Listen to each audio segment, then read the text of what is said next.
I got in with the wrong crowd, and I started to pinch cars, burgle houses, me and my friends become known as very high-profile thieves, really. I used to carry big knives, the big knives to the smaller knives down my waist, and I was the kind of person where if you pulled a knife out, I would use it. I ended up stabbing someone in the head. I ended up stabbing someone, just missing his heart and going through the top of his shoulder, the top of his chest and his shoulder where he dropped to the floor, and so I was on the run for 2 attempted murders. And then when I went to prison, I had such a hatred for the system, and I couldn't handle being told what to do, couldn't handle prison officers mucking me about.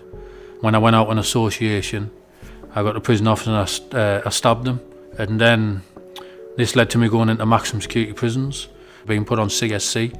It's where they feed you through a hatch in the door. There's no physical contact, so they have to have riot shields and riot gear on. And that was my life for a long, long time, basically. And I just was going from prison to prison, prison to prison. But then I ended up going to Long Lartin in Worcestershire. And when I was in there, I ended up going in on an alpha course. Never heard of an alpha course, didn't know anything.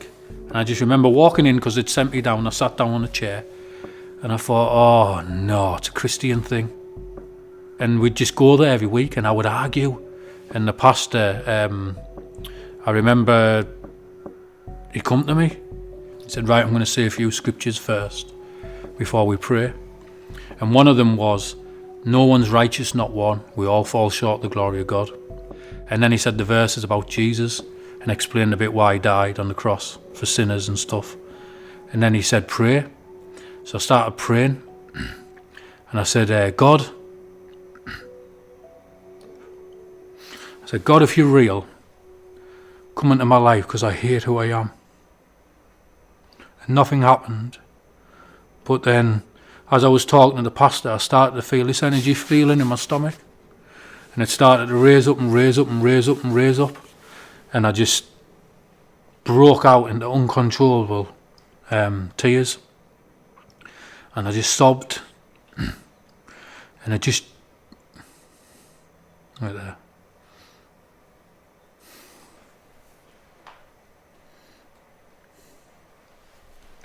Because that was a change of my whole life.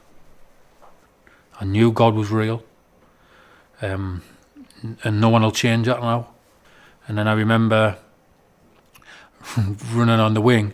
People clearly knew that I would become a Christian. So I actually helped them on another 2 alpha courses. And then I got released. I've been in a prison where because you would have thought that the prison where I stabbed the prison officers would have been the last prison to have me. But they were the first. That's how God works. The best thing for me is going in prisons and helping the lads in prison and trying to tell them about God. I've got 5 kids and they're my life. And what upsets me is because now I know that back then, if I had the kids, they wouldn't have had a good upbringing.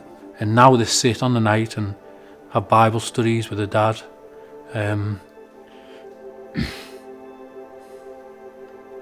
Have Bible studies with their dad. Have a life. They're beautiful. And my life. Probably my wife and my kids are the best gift, apart from the grace God's given me, is the best gift He'll ever give me. Didn't expect to cry like that.